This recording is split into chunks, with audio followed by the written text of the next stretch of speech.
רוצה לשחק קצת בצלחות, המכשיר הזה יודע להגיע למצב של קרמים, אמולסיות נכונות, בלי יותר מדי דברים כמו חמאה וכאלה, ממש לקחת גזר, חליטה אפילו פה, לחלות גזר כמה דקות עד שהוא כזה רך, קצת נוזל, רמה 10, 8 עד 12 שניות, יוצא לנו קרם למשחק על צלחות, אם זה גזר, אם זה דלעת. אתמול עשיתי רודף של דלורית עם מרווה וטיפה מייפל, מעולה, באמת מעולה. עשיתי את זה למנה, שעשיתי עם דניס, זה לא משנה. פשוט, טק טק טק, זה כיף לא נורמלי. נעשה את הפנסטו.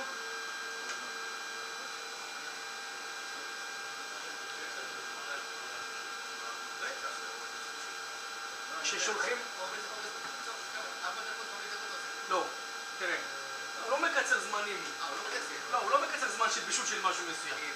נגיד אורז לוקח לו זמן להתבשל, ריזוטו הוא לוקח בין 17 ל-22 דקות, תלוי בסוג ובחום. אורז יש לו זמן שהוא צריך להתבשל. הוא לא, אני לא תניח על קיצור זמנים. למשל, לעומת זאת, התנור הזה הוא משולב בפרסומת.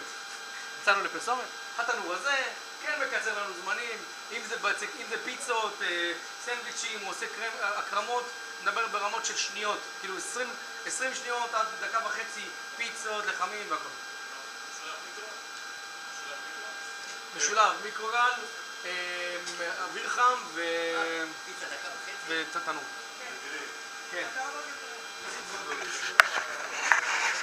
אוקיי, לגבי